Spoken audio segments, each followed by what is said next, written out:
कि नरेंद्र मोदी ने को आरएसएस ने ओबीसी के चेहरा के तौर पर बनाने की कोशिश की।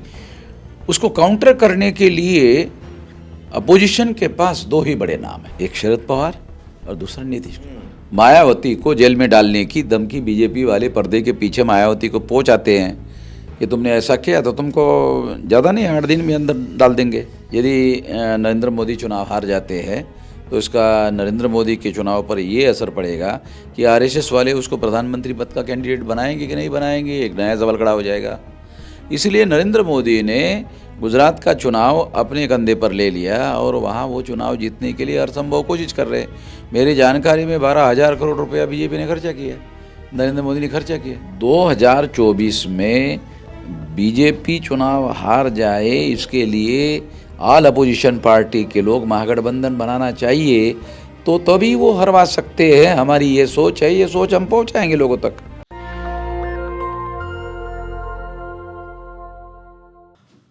बाम सेफ का राष्ट्रीय अधिवेशन इस बार हिंदी पट्टी लखनऊ में होने जा रहा है। मानवर कांसीराम साहब का वो फर्टाइल लैंड जहाँ से उन्होंने राजनीति की नई इबारत लिखी। मेरे साथ बाम सेफ के राष्ट्रीय अध्यक्ष माननीय बामन मिश्राम साहब हैं। आप भूले तो नहीं होंगे ना, नागपुर में आरएसएस दफ्तर को घेरना, पुलिस ले गई, फिर सम्मानजनक तरीके से इनको घर पहुंचाया। उसके बाद मोहन भागवत का बयान आया कि हम सबका डीएनए एक है। जेएनयू में अभी लिख दिया गया है कि ब्राह्मण भारत छोड़ो। लोग कह रहे हैं कि इसके पीछे बामन मिश्राम हैं। ये बामसेफ की आइडियोलॉजी है। बामन मिश्राम को सोशल मीडिया पर लगातार ट्रोल भी किया जा रहा है। इन्हीं सब मुद्दों पर बात करेंगे। सर, 24 से 28 इस बार लखनऊ को आप लोगों ने चुना है, इसकी कोई खास वजह? हाँ, खास वजह ये है कि उत्तर प्रदेश बहुत बड़ा प्रदेश है, भौगोलिक दृष्टि से भी और संख्या की दृष्टि से भी। और उत्तर प्रदेश को अगर मान लो कि हम बड़े पैमाने पर आंदोलन के दृष्टि से मजबूत कर लेते हैं तो इसका असर सारे देश पर पड़ेगा। तो लगातार हमारी कोशिश रहती है उत्तर प्रदेश का संगठन मजबूत करने की। तो इस बात को ध्यान में रखते हुए हम लोगों ने वहाँ रखा हुआ है। 24 से 28 दिसंबर में आपने ये प्रोग्राम रखा है। अमूमन आपको दूरदर्शी समझा जाता है, लगता था कि सर्दी के मौसम में अधिवेशन आता है तो दक्षिण दूसरे राज्यों में होता है। लेकिन क्या लगता है, यूपी में एससी एसटी ओबीसी की सरकारें भी रही है, अखिलेश भी रहे, मायावती भी रही, अब वो सत्ता से दूर हो गए, कहाँ कमी रह गई? क्या आइडियोलॉजी से भटक गए लोग, इस वजह से सत्ता हाथ से चली गई? और क्या आपको लगता है कि अब बीजेपी को हराना संभव है? नहीं, बीजेपी को हराने के लिए विरोधी पार्टी को बहुत योजनाबद्ध तरीके से रणनीति बनाकर गठबंधन को महागठबंधन की दिशा में ले जाना चाहिए। तो बीजेपी को परास्त नहीं किया जा सकता, ऐसा नहीं कहा जा सकता, क्योंकि दिल्ली में केजरीवाल ने परास्त किया, इसका मतलब बीजेपी को परास्त किया जा सकता? नहीं सर, ममता परास्त कर सकती है बंगाल में, नवीन पटनायक कर सकते हैं उड़ीसा में, केजरीवाल कर सकते हैं दिल्ली में, लेकिन सवर्ण लीडरशिप वाली ये पार्टियां हैं, बहुजन लीडरशिप वाली पार्टियां, चूंकि उस भी हिंदू पिच पर खेलती हैं, तो वो उसमें कोई संभावना है? एससी एसटी ओबीसी माइनॉरिटी के लोग तो नेता वाइज बटे हुए हैं, उनका ना कोई सामाजिक संगठन मजबूत है। मैं थोड़ा दूसरी तरीके से इस बात को समझना चाहता हूँ कि यदि बीजेपी को परास्त करने का एजेंडा कार्यरत करना चाहते हैं तो ये केवल आज के तारीख में बहुजन की ऐसी कोई संगठन शक्ति नहीं है जिसके आधार पर ये कहा जा सके कि वो अकेले उनको परास्त कर सकते हैं। मैं इस पर यकीन नहीं करता हूँ आज के तारीख में। भविष्य में ये हो सकता है, इसलिए फौरी रणनीति यही कहती है कि ऑल अपोजिशन जो है मजबूत तरीके से इसको गठबंधन और महागठबंधन की दिशा में आगे बढ़ाने से ये संभव है। नीतीश जी इनिशिएटिव ले रहे हैं, वो कह रहे हैं कि हम हर विपक्षी दलों को एकजुट करेंगे। आपको कितनी संभावनाएं दिख रही है और आप क्या उनके साथ आना चाहेंगे? क्योंकि नीतीश जी कोशिश कर रहे थे, वो दिल्ली इस काम के लिए आए भी थे वापस चले गए तो दोबारा फिर उन्होंने कोई उत्साह नहीं दिखाया। मैं ऐसा मानता हूँ कि उनको इसके प्रति उत्साह दिखाने की ज़रूरत है। उनके पास एक अच्छा नाम है, बड़ा संगठन तो है नहीं, मुख्यमंत्री है कम से कम, नहीं नाम बड़ा है, क्रेडिबिलिटी है, ईमानदारी है, और राष्ट्रीय राजनीति में उनकी एक विशेष और एक योग्यता है कि नरेंद्र मोदी को आरएसएस ने ओबीसी के चेहरा के तौर पर बनाने की कोशिश की। उसको काउंटर करने के लिए अपोजिशन के पास दो ही बड़े नाम हैं, एक शरद पवार और दूसरा नीतीश कुमार। लेकिन ये दोनों कांग्रेस के साथ एसोसिएट करेंगे, उससे तो आपको फिर तकलीफ हो जाएगी। आप तो न तो गैर कांग्रेस गैर बीजेपी चाहते हैं। नहीं, मैं एक मुद्दा होता है आइडियोलॉजी का। जब हम आइडियोलॉजिकल कोई बात करते हैं तो हम बीजेपी और कांग्रेस के बीच में कोई आइडियोलॉजिकल बहुत भारी अंतर नहीं देखते, यही मुद्दा है वो। मगर जहाँ भाजपा को परास्त करने का मुद्दा आता है तो हमें ये दिखाई नहीं देता कि कांग्रेस को माइनस करके भाजपा को परास्त किया जा सकता है। लेकिन कांग्रेस लगता नहीं हमको। अच्छा मिश्राम साहब, तो हमारे पास थोड़ी बहुत राजनीतिक समझ है, नहीं, वो तो उसके अनुसार कह रहे हैं। एक परसेप्शन बन गया है। अब मायावती चुनाव लड़े या ओवैसी चुनाव लड़े या आपका मुक्ति मोर्चा लड़े या रावण लड़े, कोई भी पार्टी SC ST OBC की अगर अकेले लड़ती है तो उसी समाज के लोग कहते हैं कि इससे तो बीजेपी को फायदा हो रहा है। अगर बहुजन समाज के आम लोगों का ये, मैं चूंकि पत्रकार के तौर पे मिलता है, तो वो कहते हैं कि अगर हमारे समाज के नेता एकजुट नहीं होते हैं तो वो समाज के दुश्मन हैं।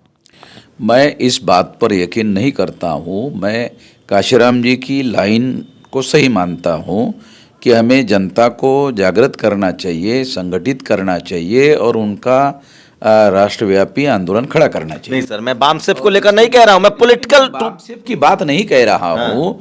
मैं ये कह रहा हूँ कि हमें अपना इंडिपेंडेंट आंदोलन खड़ा करना चाहिए और लोगों के पास इतनी दूरदृष्टि नहीं है कि वो इस बात को समझे कि ये इसके वोट काटने वाले हैं, उसको वोट काटने वाले हैं। ये बीजेपी कांग्रेस की लाइन है कि इसके वोट काटेंगे, ये इसके वोट काटेंगे। मैं ऐसे लोगों को राजनीतिक रूप से अपरिपक्व मानता हूँ। ऐसी सोच को लोग ऐसा सोचते रहते हैं। आप दिल्ली का रिजल्ट आया, ओवैसी साहब ने कुछ वोट काटा, कुछ बीएसपी ने वोट काटा, केजरीवाल का ग्राफ नीचे चला गया। बीजेपी हारते हारते, बीजेपी जीतते जीतते हारी है। नहीं, बीजेपी का इसका क्या मतलब है कि ओवैसी ने केजरीवाल को जिताया है?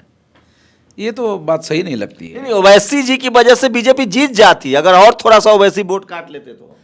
ओवैसी तो 250 में से केवल 15 सीटों पर ही चुनाव लड़े हैं, ये कहना उचित नहीं लगता हमें। सर 22 सीटें मुस्लिम बहुल थी, 15 पर वो लड़ गए, वहां बीजेपी जीत गई है सारे के सारे। 22 में से सिर्फ 8 जीता अरविंद केजरीवाल की पार्टी, बाकी मुस्लिम मोहल्ले वाली सीटें सब बीजेपी जीत गई।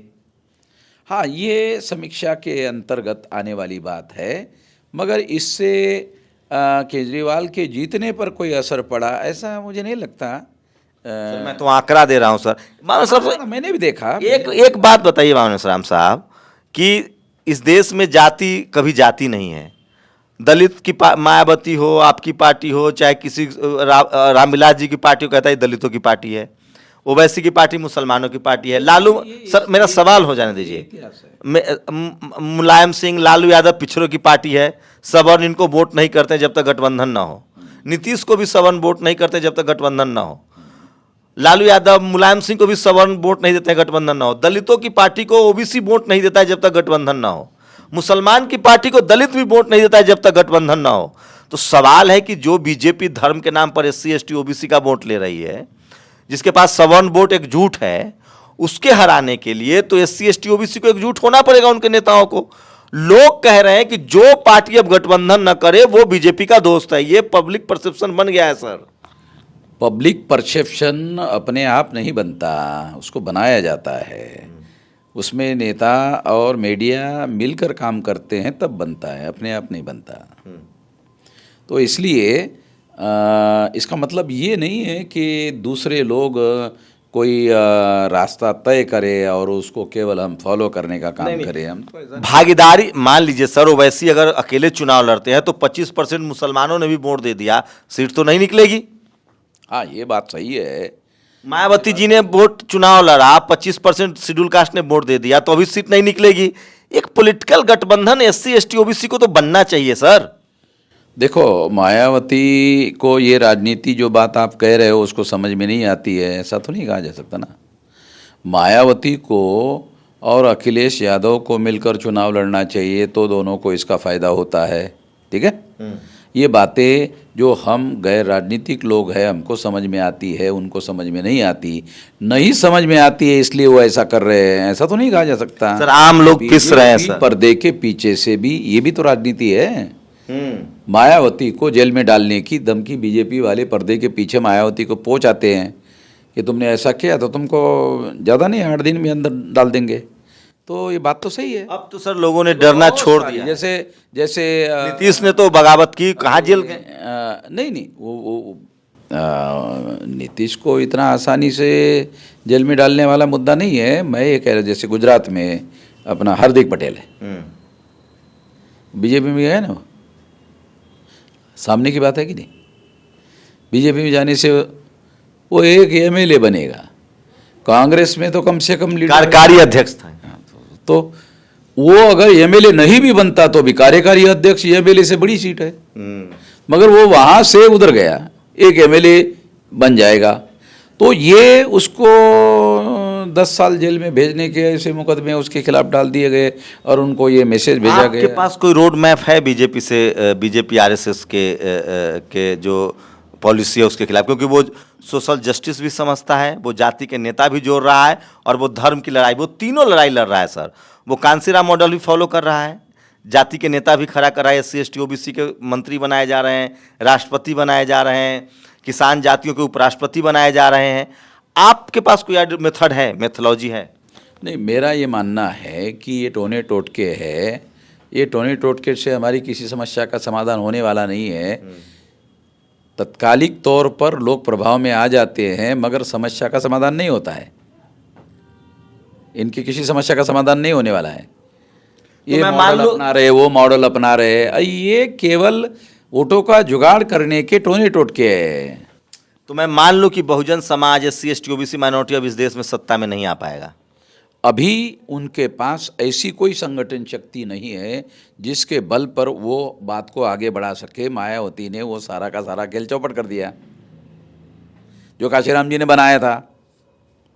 बाम सेफ तो कम से कम पैरेलल खड़ा है ना सर आरएसएस के? बाम सेफ तो केवल पैरेलल खड़ा नहीं है, बल्कि बाम सेफ के द्वारा सारे देश भर में जो संगठन खड़ा किया गया है, कैडर बेस ऑर्गेनाइजेशन है, उनका मुकाबला करने की ताकत को भी हमने शो कर दिया है। ये एक समांतर उनके मुकाबले में खड़ी की हुई ताकत तो बरकरार रहेगी और आने वाले समय में राजनीति में उसका असर तो दिखेगा, मगर it will take its own time. लेकिन आपकी भूमिका तो ऐसी होनी चाहिए थी ना कि आप चूंकि बहुजन समाज के सबसे बड़े संगठन करता हैं, सबसे बड़ा संगठन है आपके पास, राजनीतिक रूप से अगर आप हाशिए पर रहिएगा, समाज की स्थिति बिगड़ती जा रही है। हम लोग राजनीतिक रूप से हाशिए पर रहने की बात नहीं कर रहे, ना समाज को ऐसा कर रहे कि तुम हाशिए पर रहो। मैं इस बात की पक्षधर नहीं हूँ। मैं ये कह रहा हूँ कि 2024 में यदि बीजेपी को परास्त करना है तो ये हमारे अकेले के बूते की बात नहीं। दूसरा, आपने आज देखा कि तमाम संगठन के लोग स्टेज पर बैठे हैं और 500 लोगों की भी गिनती में लोग बैठे नहीं हैं। तो इसका मतलब या तो कागजी संगठन है या तो उन्होंने अपने लोगों को लाया नहीं। तो संगठन चलाने वाले लोग ही स्टेज पर बैठे हैं और अपने ही लोगों को लेकर नहीं आए, तो हैरान करने वाली बात है। इसीलिए मैंने कहा, जब हम लोग जा रहे थे तो मैंने कहा ये ग्राउंड जो है पूरा का पूरा मैं भरने के बारे में, मैं अभी बुक करने के बारे में सोच रहा था, तो ये तो आधा भी नहीं रहा है, अभी बुक करने की मेरी इच्छा ही नहीं हो रही। आप दिल्ली में एक राष्ट्रीय अधिवेशन क्यों नहीं रखते हैं? क्योंकि इससे मीडिया और देश में राष्ट्रीय अधिवेशन के बजाय मैं 2-4 लाख लोगों की रैली करने के बारे में सोच रहा हूँ। कब? 2024 से पहले? हाँ, 23 में ही। 2023 में? 23 में। गुजरात का क्या असर होगा, गुजरात के नतीजों का? गुजरात के नतीजों का राष्ट्रीय राजनीति पर असर पड़ेगा, यदि नरेंद्र मोदी चुनाव हार जाते हैं तो इसका नरेंद्र मोदी के चुनाव पर ये असर पड़ेगा कि आरएसएस वाले उसको प्रधानमंत्री पद का कैंडिडेट बनाएंगे कि नहीं बनाएंगे, एक नया सवाल खड़ा हो जाएगा। इसलिए नरेंद्र मोदी ने गुजरात का चुनाव अपने कंधे पर ले लिया और वहाँ वो चुनाव जीतने के लिए हर संभव कोशिश कर रहे। मेरी जानकारी में 12,000 करोड़ रुपया बीजेपी ने खर्चा किया, नरेंद्र मोदी ने खर्चा किया। नीतीश कुमार विकल्प देख रहे हैं आपको, या नीतीश कह रहे हैं कि हम कोई कैंडिडेट नहीं है, हम नीतीश कुमार में प्रधानमंत्री पद का मटेरियल है और शरद पवार जी में प्रधानमंत्री पद का मटेरियल है। दोनों के पास बेहतरीन एडमिनिस्ट्रेटिव हुनर है, अनुभव है, और देश को चलाने के लिए राजनीतिक अनुभव के साथ साथ प्रशासनिक अनुभव होना बहुत ज़रूरी है। बगैर प्रशासनिक अनुभव वाला आदमी राजनीति में या प्रधानमंत्री पद के लिए उपयोगी नहीं है। नरेंद्र मोदी 13 साल या 12 साल मुख्यमंत्री रहने के बाद आया, उसको बाकायदा उसके काम के लिए तैयार किया गया। ये वो तैयार करके अडवाणी को हटाया गया, ऐसे थोड़ी आरएसएस ने हटाया। आरएसएस ने अडवाणी को प्लान बनाकर हटाया। लगता है आपको कि 3-4 राज्य ऐसे ऐसे स्टालिन हैं, हेमंत सोरेन हैं, नीतीश जी हैं, ये तो 3 मुख्यमंत्री हो गए। उसके बाद कांग्रेस ने भी अब SC ST OBC माइनॉरिटी की बात करनी शुरू कर दी है। खड़गे को वो उन्होंने अध्यक्ष बनाया है, तो एक पॉलिटिकल अलायंस बनता दिख रहा है। नहीं, हमारा ये मानना है कि कांग्रेस ने इसके पहले भी बहुत सारे शेड्यूल कास्ट के आदमी को कांग्रेस का अध्यक्ष बनाया। शायद जगजीवन राम भी रहे हैं और आंध्र प्रदेश के डी संजीवैया भी रहे हैं कांग्रेस के अध्यक्ष जो है, तो उससे कोई खास फर्क नहीं पड़ा। मैं ये कहना चाहता हूँ कि हम लोगों का इंडिपेंडेंट आंदोलन खड़ा करने का जो प्रयास है उसकी वजह से राजनीतिक लोगों की, कुछ राजनीतिक पार्टियों की मजबूरी हो रही है, उनको इन मुद्दों पर बोलना पड़ रहा है। तो अगला अब बाम सेफ का अगला स्टेप क्या होगा सर? आगे क्या सोच रहे हैं आप लोग इसको? 2024 में बीजेपी चुनाव हार जाए इसके लिए ऑल अपोजिशन पार्टी के लोग महागठबंधन बनाना चाहिए, तो तभी वो हरवा सकते हैं। हमारी ये सोच है, ये सोच हम पहुंचाएंगे लोगों तक। आपको भी लगता है कि संविधान खतरे में है, या संविधान लगभग बदल चुका है और आरएसएस का लगभग देश पर कब्जा हो चुका है? संविधान जो है खतरे में है ऐसा कहने के बजाय एक नया तरीका डेवलप किया गया है कि बहुमत हासिल करो और बहुमत के आधार पर देश चलाओ, संविधान के आधार पर नहीं। तो बहुमत के आधार पर ये तरीका कांग्रेस ने डेवलप किया और वो बहुमत हासिल करते हैं संविधान के आधार पर। बहुमत हासिल करने के बाद बहुमत के आधार पर चलाते हैं, संविधान के आधार पर नहीं चलाते हैं। मानस राम जी, अभी किरण रिजिजू आदिवासी कानून मंत्री हैं, राष्ट्रपति भी आदिवासी हैं और उपराष्ट्रपति भी किसान जाति से हैं, जाट हैं। उन्होंने तीनों ने कहा कि कोलिजियम सिस्टम खत्म हो। क्या इससे कोई विकल्प बनेगा जब सुप्रीम कोर्ट, हाई कोर्ट में SC ST OBC के लोग? सिस्टम का विरोधी था, मगर कॉलेजियम सिस्टम जो है, मान लो थोड़ी देर के लिए कि अगर ना हो तो आरएसएस के लोग सुप्रीम कोर्ट के जज नियुक्त करेंगे, तो ज़्यादा खतरनाक होगा। नरेंद्र मोदी के पास थोड़ी पावर है। एक सवाल आपसे, आपके जो समर्थक हैं और आरएसएस डे टू डे देश चलाने के काम में लगा हुआ है, मगर पर्दे के पीछे। एक सवाल है लोगों का कि बाम सेफ इतना बड़ा संगठन है, जब कोई कास्ट एट्रोसिटी होती है, जब कोई हत्याएं होती है, जब कोई उत्पीड़न की घटना होती है, तो बाम सेफ के लोग वहाँ नहीं जाते। तो जो लोग ऐसा सोचते हैं उनकी सोचने की कैपेसिटी बहुत सीमित है। उसका कारण ये है कि उनको ऐसा लगता है कि एट्रोसिटीज ही एकमात्र हमारी समस्या है। थोड़ी देर के लिए लॉजिक क्या कहता है कि एट्रोसिटीज को अगर आप प्रधान मुद्दा बनाओगे तो ओबीसी कैसे जुड़ेगा? सोचा कभी? नहीं, मुझे नहीं लगता सोचा। एट्रोसिटी का मुद्दा ज्यादा से ज्यादा SC ST को ना अपील करेगा, SC समाज को अपील कर रहा है। नहीं, SC, लेकिन अब तो OBC पर भी मानता हूं, मैं ये मानता हूं SC और ST को अपील करेगा, मगर SC ST 22.5% लोग हैं। अगर आपको इस देश का शास्ता वर्ग बनना है तो आपको बहुजन की बात कांशीराम जी बगैर सोचे समझे थोड़ी करते थे।